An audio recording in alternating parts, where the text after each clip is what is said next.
Hey, what's going on, guys? This is TRMK. Now today, I want to talk to you about something that's not very well known, even in the Mortal Kombat community. That's the lost costume of Liu Kang.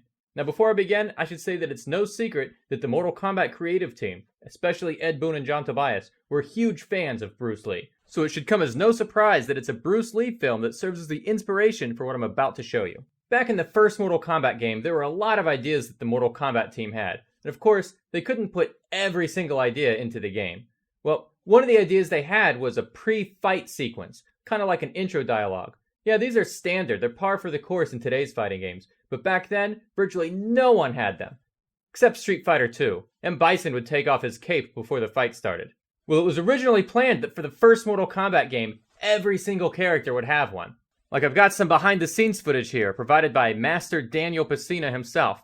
He shows Ho Sung Pak wearing the lost costume.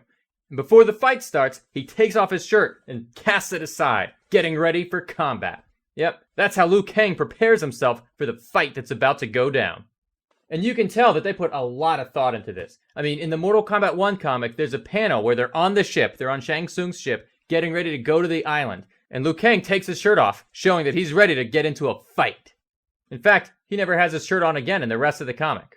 So even though none of that stuff made it into the game, you can still see Ed Boon wearing the outfit. There's more behind the scenes footage of Ed just hanging around, making funny faces, getting the life choked out of him. And you even see that in the game. When you uppercut someone into the pit, on the way down, you can see that sprite of Ed Boon.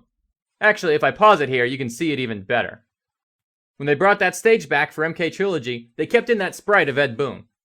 Now, I hope this is something that the Mortal Kombat team decides to circle back to at some point. I mean, usually they're pretty good at making skins that are throwbacks. Like in Mortal Kombat 9, you can see Johnny Cage wearing his gray and pink suit. Well, that's actually a throwback to John Tobias' Mortal Kombat 1 comic.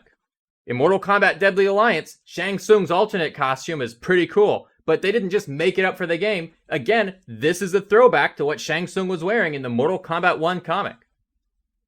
So now as the Mortal Kombat team gets ready to set their sights on Mortal Kombat 12, we see Liu Kang being given a more prominent role in the story than ever. I'm hoping they remember this lost costume as well. I mean, the fans certainly have. Look at this piece by Judgment Fist. She made a 3D render of Liu Kang in this costume. And that sprite of Ed Boon wearing the costume was remade in 3D by the MK1 HD Remake team over on TRMK. So hopefully the long-lost outfit of Liu Kang is something that we'll finally see for real in an official Mortal Kombat release. Well, in order to support that idea, I'm going to go ahead and recreate Liu Kang's intro for you now by taking off my shirt.